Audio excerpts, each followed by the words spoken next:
हिंदू धर्म को वृक्षों का धर्म कहें तो कोई अतिशयोक्ति नहीं है, क्योंकि हिंदू धर्म में वृक्षों का जो महत्व है वह किसी अन्य धर्म में शायद ही मिले। इस ब्रह्मांड को उल्टे वृक्ष की संज्ञा दी है। पहले यह ब्रह्मांड बीज रूप में था और अब यह वृक्ष रूप में दिखाई देता है। प्रलय काल में यह पुनः बीज रूप में आ जाएगा। शास्त्रों के अनुसार जो व्यक्ति एक पीपल, एक नीम, 10 इमली, 3 कैद, 3 बेल, 3 आंवला और 5 आम के वृक्ष लगाता है वह पुण्यात्मा होता है और कभी नरक के दर्शन नहीं करता। इसी तरह से धर्मशास्त्रों में भी सभी तरह के वृक्ष सहित प्रकृति के सभी तत्वों के महत्व की विवेचना करी गई है।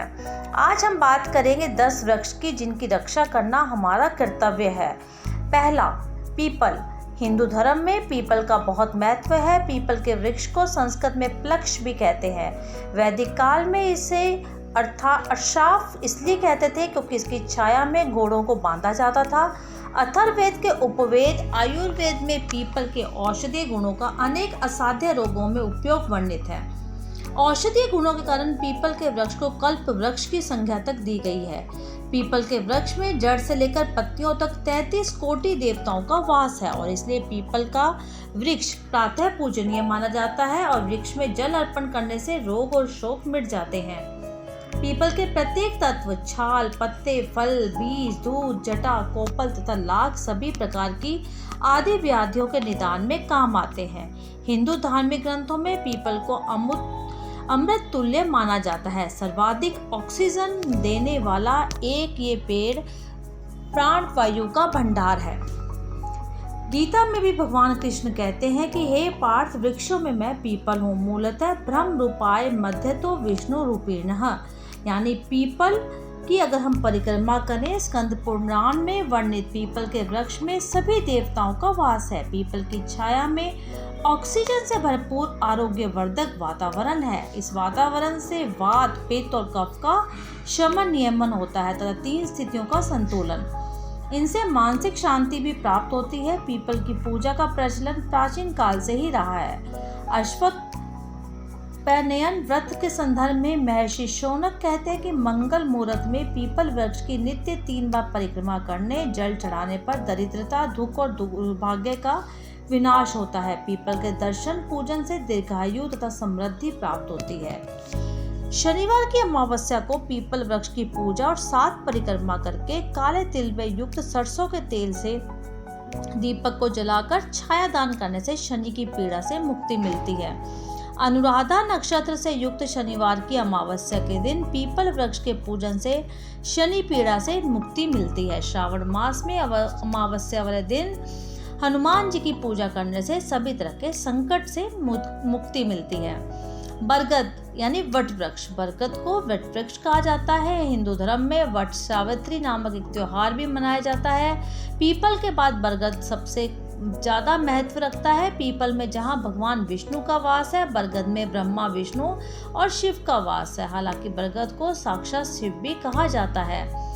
हिंदू धर्म अनुसार 5 वट वृक्षों का महत्व अधिक है। अक्षय वट, पंचवट, वंशी वट, गया वट, सिद्ध वट के बारे में ये कहा है कि इनकी प्राचीनता के बारे में कोई नहीं जानता।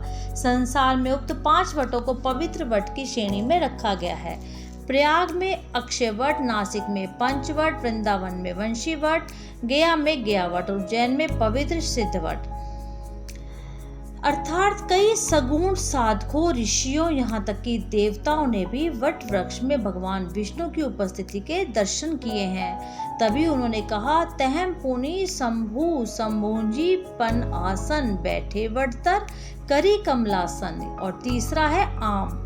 हिंदू वृक्ष में जबकि कोई मांगलिक कार्य होता है, घर या पूजा स्थल, द्वार व दीवारों पर आम के पत्तों की लड़ लगाकर मांगलिक उत्सव के माहौल को धार्मिक और शुद्ध किया जाता है।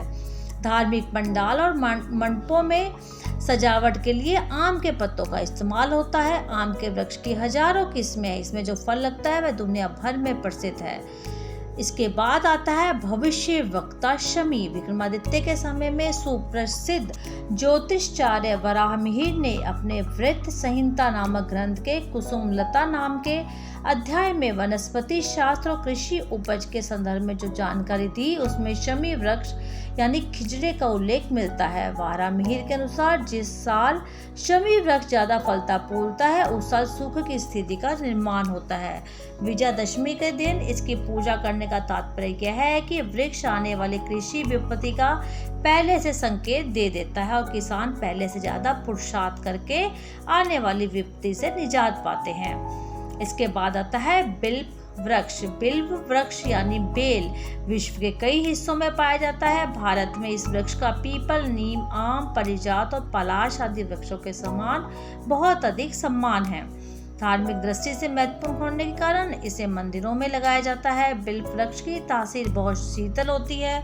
गर्मी की तपिश से बचने के लिए इसके फल का शरबत बहुत लाभकारी है। यह शरबत कुपचन, आंखों की रोशनी, पेट में कीड़े, लू लगने जैसी समस्याओं से भी निजात मिलता है। औषधीय गुणों से परिपूर्ण बिल्व की पत्तियों में टैनिन, लौह और कैल्शियम, पोटेशियम भरपूर मात्रा में पाए जाते हैं। बेल वृक्ष की उत्पत्ति के संबंध में स्कंद पुराण में कहा है कि एक बार देवी पार्वती ने अपने ललाट से पसीना पोंछकर फेंका, जिसकी कुछ बूंदें मंदार पर्वत पर गिरी, जिससे बेल वृक्ष उत्पन्न हुआ। बेल वृक्ष के कांटों में भी कई शक्तियां हैं, जैसे कि देवी महालक्ष्मी का भी बेल वृक्ष में वास है। जो व्यक्ति शिव पार्वती की पूजा बेल पर अर्पित करते हैं उन्हें महादेव और पार्वती दोनों का आशीर्वाद मिलता है। इसके बाद आता है अशोक वृक्ष। अशोक वृक्ष को हिंदू धर्म में बहुत पवित्र और लाभकारी माना गया है। अशोक का शाब्दिक अर्थ है किसी भी प्रकार का शोक न करना। अशोक वृक्ष घर में लगाने से, इसकी जड़ को शुभ मुहूर्त में धारण करने से मनुष्य को सभी शोकों से मुक्ति मिलती है। अशोक का वृक्ष वात, पित्त आदि दोष, अपच, तृषा, दाह, कृमि, शोक, विष और रक्त विकार नष्ट कराने वाला है। ये रसायन और उत्तेजक है। इसके उपयोग में चर्म रोग भी दूर होता है। अशोक का वृक्ष घर में उत्तर दिशा में लगाना चाहिए। अशोक का वृक्ष दो प्रकार से होता है, एक तो असली अशोक वृक्ष और दूसरा उससे मिलता जुलता नकली अशोक वृक्ष। नकली अशोक वृक्ष देवदार की जाति का लंबा वृक्ष है। इसके पत्ते आम के पत्तों जैसे होते हैं। असली अशोक का वृक्ष आम के पेड़ जैसा छायादार होता है। इसके पत्ते 8-9 इंच लंबे, 2-2.5 इंच चौड़े होते हैं। इसके पत्ते शुरू में तांबे जैसे होते हैं, उसके बाद ताम्र पल्लव भी इसे इसीलिए कहा जाता है। इसके नारंगी रंग के फूल वसंत ऋतु में आते हैं, जो बाद में लाल रंग के हो जाते हैं, इसीलिए इसे हेम पुष्पा भी कहा जाता है। इसके बाद आता है नारियल का वृक्ष। हिंदू धर्म में नारियल के बगैर कोई मंगल कार्य संपन्न होता ही नहीं। नारियल का खासा धार्मिक महत्व है। 60 फुट से 100 फुट तक का ऊंचा नारियल का पेड़ लगभग 80 वर्षों तक जीवित रहता है। 15 वर्षों के बाद पेड़ में फल लगते हैं। पूजा के दौरान कलश में पानी भरकर उसके ऊपर नारियल रखा जाता है। यह मंगल का प्रतीक है। पेड़ का प्रत्येक भाग किसी न किसी काम में आता है। ये भाग किसानों के लिए बहुत उपयोगी है। घरों के फर्नीचर आदि भी इससे बनाए जाते हैं। पत्तों में पंखे, टोकरियां, चटाई आदि बनती है। इसकी जटा से रस्सी, चटाइयां, वृक्ष, जाल, थैले आदि कई वस्तुएं तैयार होती है। नारियल के पानी में पोटेशियम मिलता है। शरीर में किसी भी प्रकार की शून्यता नहीं रहती। पाचन की समस्या ठीक होती है। अगर इसमें का जूस पिए तो पूरे 9 दिन तक, या आप नाश्ते से पहले अगर इसे पिए तो आपको बहुत ज़्यादा इसका फायदा होगा। नारियल के गुद्दे का इस्तेमाल नाड़ियों की समस्या, कमजोरी, स्मृति नाश, पल्मनरी इन्फेक्शन के उपचार के लिए किया जाता है।